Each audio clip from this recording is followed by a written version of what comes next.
welcome to this आज तक India today special programme. चुनावी मौसम है और चुनावी मौसम में हमारे साथ एक न्यूज मेकर है, राजस्थान के मुख्यमंत्री कांग्रेस के नेता अशोक गहलोत जी। हम उनके साथ जा रहे हैं उनके जहाज में, यहां से उदयपुर, जयपुर से उदयपुर। अशोक जी, चुनाव का मौसम और क्या आप मानते हैं कि पूरी तरह से टक्कर है राजस्थान में इस बार, कांग्रेस बनाम बीजेपी? यहाँ का एक तरह से रिवाज रहा है कि हर 5 साल सरकार बदलती है और इतिहास देखा जाए तो कहेंगे कि अब बीजेपी की बारी है। 98 से 25 साल सरकारें बदलती रही है, किस तरह से आप देखते हैं? देखिए, मैं अभी केरला गया था जी। केरला में 70 साल से ही होता है, 5 साल एक बार कांग्रेस गठबंधन, एक बार कम्युनिस्ट गठबंधन। इस बार जब मैं गया तो मुझे कहा इसका रिवाज बदलेगा, सरकार रिपीट होगी कम्युनिस्ट पार्टी में। क्यों? इसलिए कि अच्छा काम किया कोरोना के अंदर।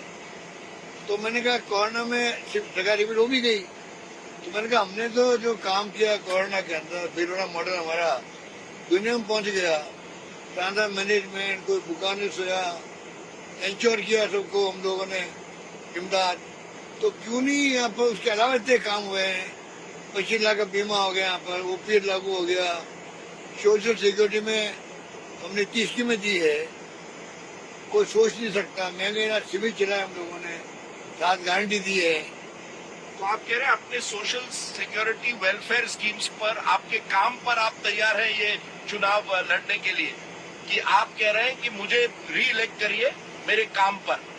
भाई, जब केरला में खाली कोरोना के मैनेजमेंट की सरकार रिपीट हो सकती है तो हमारे यहाँ तो निश्चित तौर से रिपीट होगी। क्योंकि हमने देखा है पोल्स में अशोक गहलोत जी की लोकप्रियता है, आपको लोग पसंद करते हैं, लेकिन आपके एमएलए के खिलाफ एंटी इनकम्बेंसी है। कहते हैं एमएलए जो हैं उन्होंने उतना काम नहीं किया है और आपने बहुत कम एमएलए की टिकट काटे, केवल 17। इसलिए लोग कह रहे हैं एमएलए के खिलाफ एंटी इनकम्बेंसी में अशोक गहलोत फिर से फंस जाएंगे। देखिए, काम जो है बहुत शानदार हुआ है, तो एमएलए के थ्रू हुआ है। जो जनता की मांग थी वहाँ के लोगों की, वो मांगों को लेके आए, एमएलए मेरे पास आए होंगे, मैंने वो काम किए हैं। तो ये खाली थोड़ा एक तो ज्यादा 50 पैसा ज्यादा कर दिया परसेप्शन के अंदर भी कि एमएलए के खिलाफ में बहुत भयंकर माहौल है। हाँ, कई जगह होगा, कई जगह ऑप्शन भी नहीं होता है। तो आज ये चुनाव तो ये है, मैं कह रहा हूँ चुनाव आप वोट मुझे दीजिए आप तो, क्योंकि हमने सरकार शानदार चलाई है।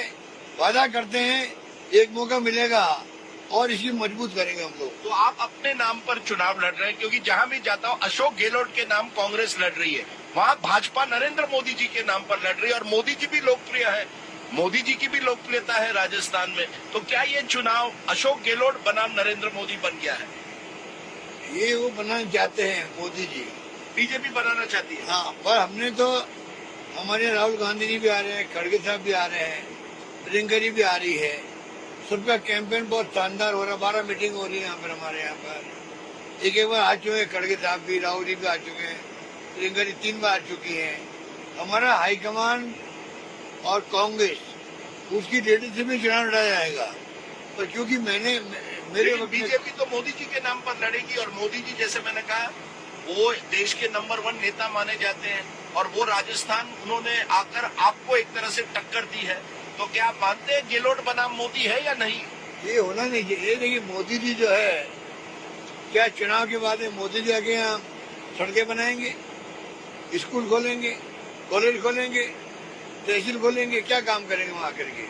खाली अपने नाम के वोट मांगना, ये गुमराह करना पब्लिक को। इसके साथ साथ प्रधानमंत्री आकर कहते हैं पेपर लीक, और ये तो मामला गंभीर है। 12 पेपर लीक हुए हैं 2018 से और पेपर और एग्जामिनेशन रद्द हुई। ये बहुत बड़ा मामला है, युवाओं का मामला है।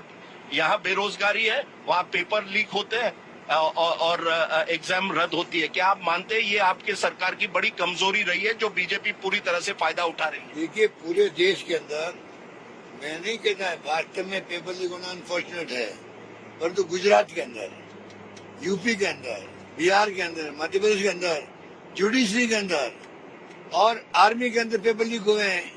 हमने कम से कम कार्रवाई करी है, लोगों जेल में डाल दिया, उन्हें मकानों में बुलडोजर चला दिया और कानून पास कर दिया आजीवन कारावास का। नहीं, पर आपकी के जो अध्यक्ष है राजस्थान कांग्रेस अध्यक्ष दोतासरा, उन पर कार्रवाई हो रही है कि ईडी कह रहा है उन्हीं के थ्रू ये पेपर लीक हुए, पैसा बनाया गया। बिल्कुल गलत है, बिल्कुल गलत है, ये गलत है सर। बिल्कुल बिल्कुल गलत है। 12 पेपर अब उनके बेटे ना अब उनके बेटे का नाम मानना और कोई उनके खिलाफ आरोप नहीं है। अनफॉर्चुनेट है, इस प्रकार से कॉन्स्पिरेसी करके किसी का नाम बदनाम करो, इससे बड़ा अनफॉर्चुनेट क्या हो सकता है। पर अगर आपकी सरकार आई तो क्या आप गारंटी दे सकते हैं कि इसके बाद कोई पेपर लीक नहीं होगा? अभी भी आजीवन कारावास हमने कानून बनाया है, उसके बाद में कोई पेपर लीक नहीं हुआ है। एक और आरोप जो लगता है वो है माइनॉरिटी अपीसमेंट। प्रधानमंत्री हम उदयपुर जा रहे हैं, यहाँ उन्होंने अपने पहले रैली में कहा था कांग्रेस आएगी तो आतंकवाद को बढ़ावा मिलेगा। उन्होंने कन्हैया लाल का उदाहरण दिया था कि 2 कट्टरवादी मुसलमानों ने उसको मारा था लास्ट ईयर जून में, और सरकार वो आपकी सरकार से पूछ रहे हैं, आप तुष्टीकरण कर रहे हैं मुस्लिम्स को माइनॉरिटी अपीसमेंट करते हैं। ये देखो ये मारने वाले लोग थे, और इन्होंने जो मारने वालों ने ये बीजेपी के संबंधित लोग हैं, और बीजेपी ने इनको छुड़ाया, थानों से छुड़ाया इनको, इनका स्वागत किया जो भी हज करके आए। तो इस प्रकार के मैं आपको बता रहा हूँ, जो फॉरवर्ड करूंगा आपको मैं भी। आप कह रहे हैं जिन्होंने कन्हैया लाल को मारा था उनका बीजेपी के साथ संबंध है। बिल्कुल बिल्कुल बिल्कुल। पर उनका कहना है कि आपने ठोस कार्रवाई कई ऐसे उदाहरण दिए हैं उन्होंने कि एक तो सांप्रदायिक तनाव बढ़ा है और मुसलमानों को आपने बचाने की कोशिश की है। ये किस तरह से आप देखते हैं? ये क्या हिंदू मुस्लिम की राजनीति हो रही है कि नहीं राजस्थान में इस बार? ये तो बेहुदा बातें होती है, मैं क्या जवाब दूं इनका। इतना मैं कह सकता हूँ, ये लोग जो थे मारने वाले, ये बीजेपी के जो कुनबा बना हुआ उन्हीं से संबंधित लोग थे। इनका जहाँ तक मुझे ख्याल है, इनका स्वागत किया गया जब ये हज वगैरह आए थे। नंबर 2, इनको कोई दूसरे मुकदमे में अरेस्ट कर लिया पुलिस ने, छुड़ाने वाले बीजेपी के नेता थे। नंबर 3, नंबर 4, इतनी बड़ी संगीन घटना हो गई, दंगे भड़क सकते थे। मैंने मेरे टूर प्रोग्राम कैंसिल किए, आया उदयपुर के घर गया, ये मोहल्ले में गया, चीफ सेक्रेटरी गई, हमारे डीजी पुलिस गए, और हमने सांत्वना उनको दे दी। 2 घंटे पकड़ लिए हम लोगों ने, मुझे 2 घंटे पकड़ लिए, और उसी रात केस ले लिया एनआईए ने। मैं पूछना चाहता हूँ कि एनआईए ने केस ले लिया, कोई बात नहीं, हमने इसलिए एतराज नहीं किया, हो सकता है इसमें अंतर्राष्ट्रीय एंगल हो, परंतु आज चुनाव आगे हैं, तब तक कोई बता नहीं रहा नहीं कि कार्रवाई क्या की। इसका मतलब जानबूझ के इसको लंबा खींच रहे हैं, जिससे कि चुनाव के मौके पर हम इसको कैच कर सकें सांप्रदायिक की बात करके। तो एक हिंदू वोट बैंक नहीं है, आप नहीं समझते बीजेपी एक हिंदू वोट बैंक बना रहा है राजस्थान में? देखिए, हम उनसे बड़े हिंदू हैं। हम 1 लाख लोगों को तीर्थ यात्रा करवा रहे हैं। हम गायों के लिए उन्होंने दिए 500 करोड़ रुपए दिए अनुदान के गौशालों को, हमने 3000 करोड़ रुपए दिए अनुदान में। लंबीडों में गाय मर गई, हमने 40,000 रुपए दे रहे हैं प्रति गाय को, दे दिए हमने। कितने राज्यों दिए हैं, और बीमा करें आगे भी 2 पशुओं का, और अभी गोधन योजना लेके आए जो कि गाय फिरे नहीं गलियों के अंदर हमारे पशु के रूप में। ये इसी बात पर मैं आने वाला था। इस चुनाव में आप कुछ आश्वासन दे रहे हैं, बीजेपी आश्वासन दे रही है। बीजेपी ने अपना मैनिफेस्टो निकाला है, आपने अपने 7 गारंटी दिए हैं। बीजेपी कह रही है वो अब सिलेंडर देगी 450 रुपए में, आप कह रहे हैं 500 रुपए में देंगे। आपने कहा है कि हर परिवार की जो महिला है उसको हर साल 10,000 रुपए मिलेंगे। बीजेपी कह रही है किसी भी घर में बेटी का जन्म होता है, हम 2 लाख रुपए का बॉन्ड शुरू करेंगे। आप किसानों के लिए कुछ करते हैं, वो कह रहे हैं हम प्रधानमंत्री किसान सम्मान योजना दुगना करेंगे। तो एक तरह से कंपटीशन हो गई है। आयुष्मान भारत सरकार करती है, आप चिरंजीवी करते हैं, हेल्थ इंश्योरेंस, हर तरह से एक फ्रीबीज की एक दौड़ बन गई है। आपके गारंटीज, उनके गारंटीज, कौन विश्वास, किस पे भी विश्वास रखें? विश्वास हमारे ऊपर होगा, क्योंकि हमने 5 साल सरकार चलाई है, जो कहा है वो करके दिखाया है। 10 गारंटी दी हम लोगों ने। महंगे राज शहरों के अंदर महंगाई को देखते हुए तो आपको आश्चर्य होगा, 1 करोड़ 80 लाख परिवार आए कैंपों में लेने के लिए। 1 करोड़ 85 लाख के लगभग कार्ड मिले लोगों को, और वो इम्प्लीमेंट हो गया गांव-गांव के अंदर। 25 लाख का बीमा हेल्थ का वो इम्प्लीमेंट हो गया। तो आप सोच सकते हैं विश्वास किस पे करेंगे। एक आपकी स्कीम का जिक्र बार बार होता है, चिरंजीवी स्कीम। क्या आपको लगता है कि ये स्कीम जिस तरह से मोदी जी ने आयुष्मान भारत के जरिए एक तरह से प्रधानमंत्री गरीब कल्याण योजना के जरिए अपनी पहचान बना दी थी, क्या आप इस पर चुनाव लड़ रहे हैं कि ये चिरंजीवी स्कीम पर लड़ रहे हैं, या क्या ये आपकी टिकट आप समझते हैं देखिए सत्ता के लिए?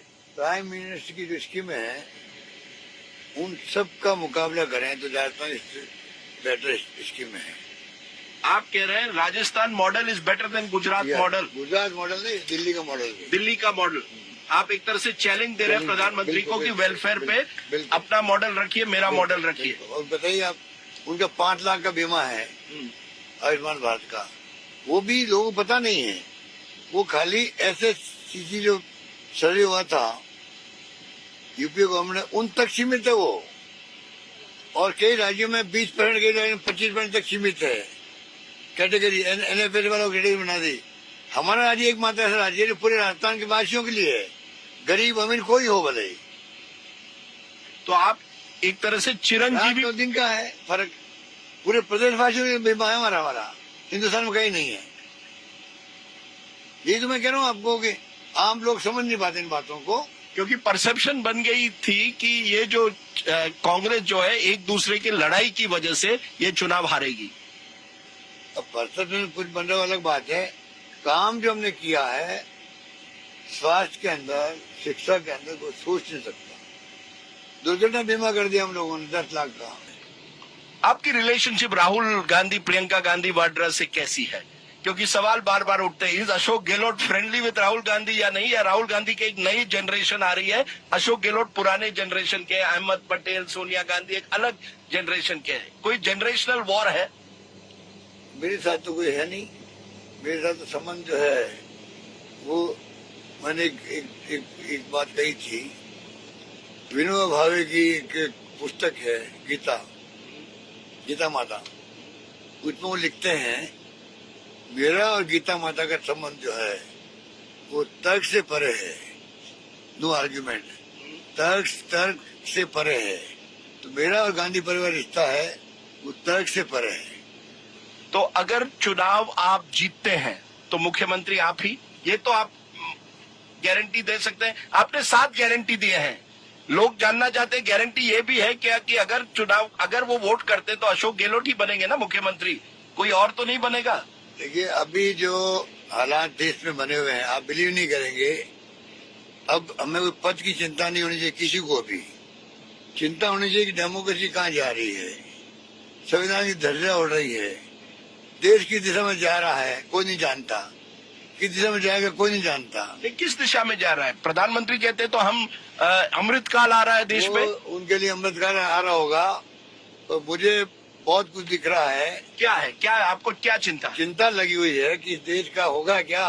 क्यों? जिस प्रकार से धर्म के नाम पर राजनीति हो रही है देश के अंदर, आज कोई पत्रकार, साहित्यकार, लेखक या कोई राजनीतिक विरोध में बोल जाए, आलोचना करते सरकार की, आप जेल जाओ, आप देशद्रोही हो। जिस देश में ये स्थिति बन जाती है, कितने बेचारे लोग एक साल जेल में बैठ के आ रहे हैं बाहर, क्या हो रहा है देश के अंदर? चिंता वो नहीं चाहिए। अब क्या पद की चिंता करें हम लोग, पद बहुत कुछ मिल गया है। इन बातों के लिए चैलेंज जो हमारे सामने है, उसके लिए मैं क्या कर सकता हूँ, मेरी पार्टी क्या कर सकती है, मेरी हाईकमान क्या कर सकती है, उनका हम साथ देंगे। आप मुझे गारंटी ये नहीं दे रहे हैं राजस्थान की जनता को कि अगर वो कांग्रेस को वोट दे तो क्या अशोक गहलोत ही बनेंगे ना मुख्यमंत्री, या कोई और है? ये फैसला हाईकमान करेगी। ये फैसला हाईकमान पे आपने छोड़ दिया है।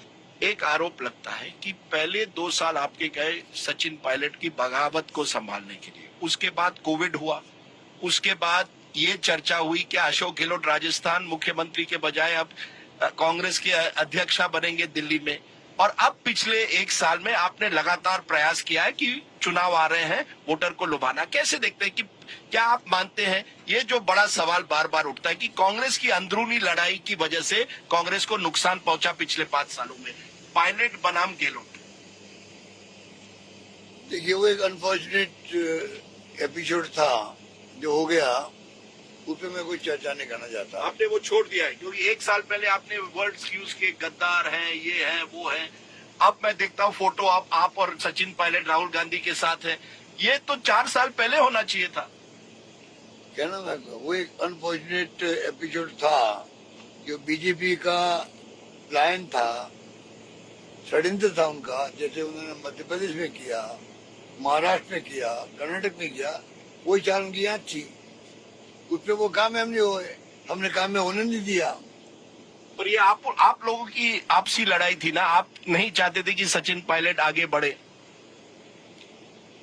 बीजेपी का पिक्चर में आगे फिर उन्होंने क्यों षड्यंत्र किया? उन्होंने उसका फायदा उठाया आप दोनों की लड़ाई का। कोई हमारी कोई लड़ाई नहीं थी, उन्होंने लड़ाने का काम किया।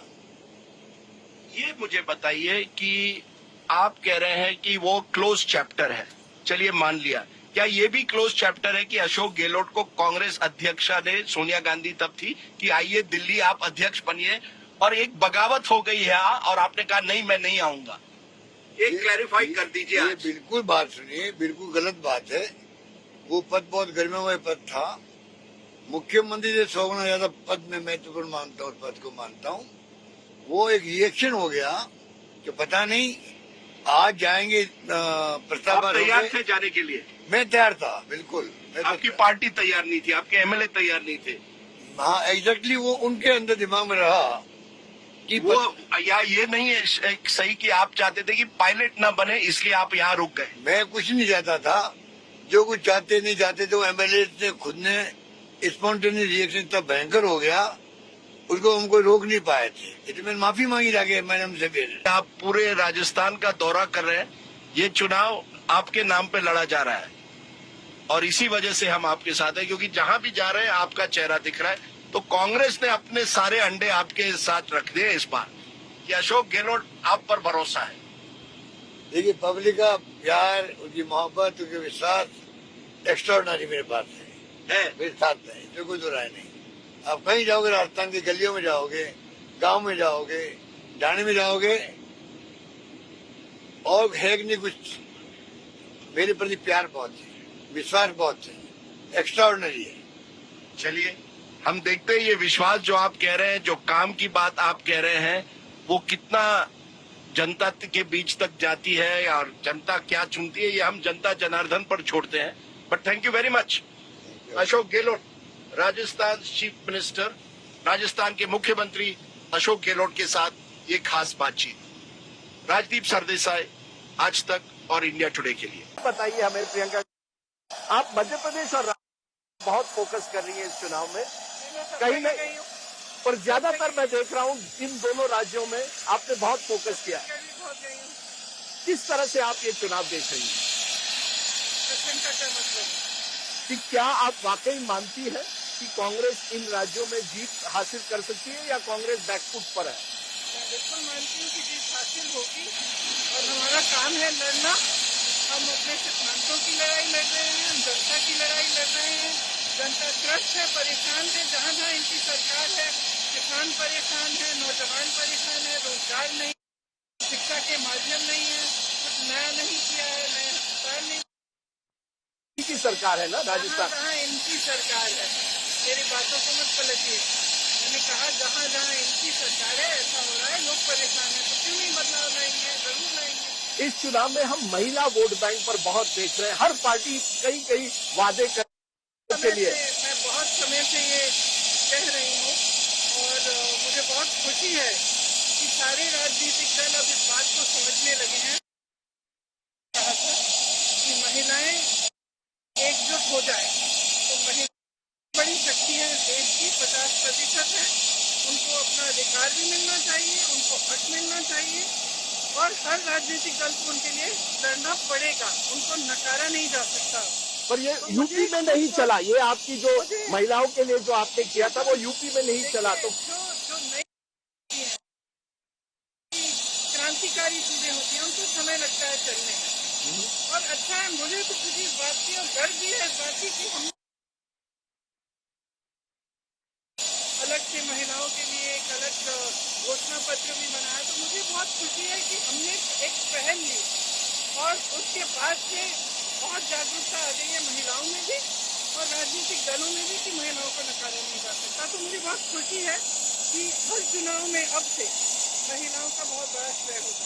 जैसे आप चुनाव में पड़ गई है, कंट्रोवर्सी भी आ गई है मध्य प्रदेश में आप बनाम ज्योतिरादित्य सिंधिया, जो आपने बयान दिया, शिवराज सिंह चौहान से लेकर हर नेता ने आप पर आरोप लगाया कि आपने चुनाव पर्सनल कर दिया, आपने सिंधिया को टारगेट कर दिया। सुबह से शाम तक तो हमें गालियां देते रहते हैं, हमारे परिवार के बच्चों को भी नहीं छोड़ा, बुजुर्गों को, माँ बाप सबको सुबह से शाम तक उल्टा सीधा कहते रहते हैं।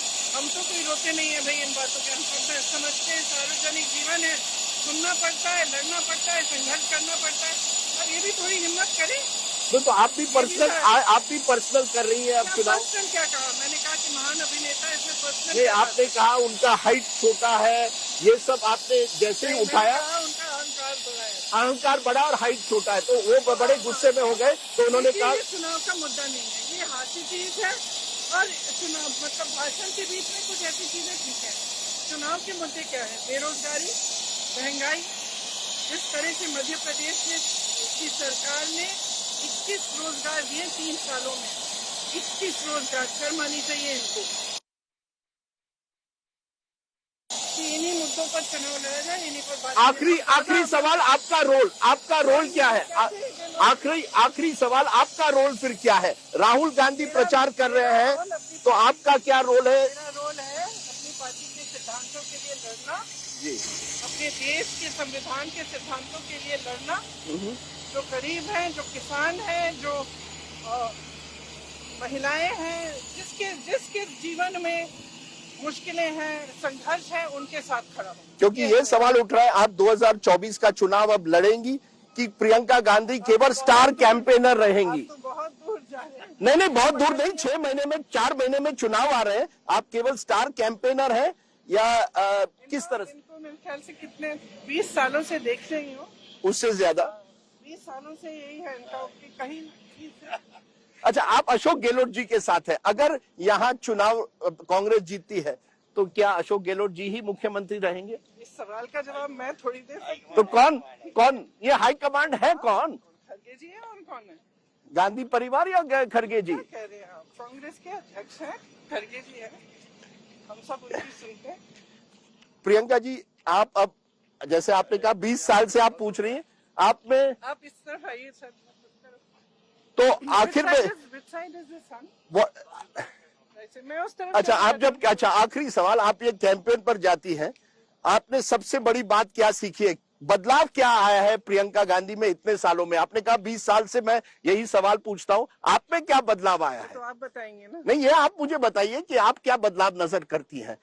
आप ज्यादा मैंने यूपी के चुनाव से और वहाँ पे काम करने से बहुत सीखा। सबसे बड़ी चीज क्या सीखी आपने? एक राजनीति की जो एक वास्तविकता है, जो जमीनी चीजें हैं, वो बहुत सीखी मैंने। मोदी जी वहां है, क्या कहेंगी आप उनको? कहा? अगर कैमरा पर अगर आप कुछ उनको कहना चाहें, क्या कहेंगी? मोदी जी और बीजेपी को आज आप क्या कहेंगी? वो कहते हैं प्रियंका गांधी जी केवल चुनाव के टाइम पे नजर आती है, बाकी नजर नहीं आती, क्या कहेंगे उनको? मतलब उसका जवाब दो मोदी जी को। हाँ, बीजेपी को जो धारणा है, मेरी धारणा तो नहीं है। आपकी क्या धारणा है? मेरी धारणा ये है कि मैं काम करती रहती हूँ, सुबह से शाम तक काम करती हूँ, रोज करती हूँ, 24/7 पॉलिटिक्स। दिखती हूँ, कभी कभी ज्यादा दिखती हूँ टीवी पे, कभी कभी कम दिखती हूँ, पर आप करती रहेंगी? क्यों नहीं, बिल्कुल। एज अ स्टार कैंपेनर आप भी मुझे 20 सालों से देख रहे हैं। मैंने कहा 2024 का चुनाव एक बार फिर पूछता हूँ, रायबरेली से लड़ेंगी? हाँ? रायबरेली से लड़ेंगी आप? वो आप देखेंगे कि मैं क्या करूंगी। Sachin Pilot, Ashok Gehlot, will they fight together? क्या वो एकजुट होकर लड़ेंगे? प्रियंका होकर लड़ रहे हैं, एकजुट होकर लड़ रहे हैं, हमारी पूरी पार्टी एकजुट होकर लड़ रही है। क्या आपने उनको साथ लाने की कोशिश की थी? इस चुनाव में राजस्थान में बीजेपी एकदम बिखरी हुई है और कांग्रेस एकजुट है? कांग्रेस बिल्कुल एकजुट है। चलिए अशोक जी, उस पर आपके चेहरे पर भी मुस्कान आ गई, बहुत बहुत शुक्रिया। हम आपको चित्तौड़गढ़ में मिलेंगे at the rally. Thank you Priyanka ji, Ashok Gehlot ji, bye for now.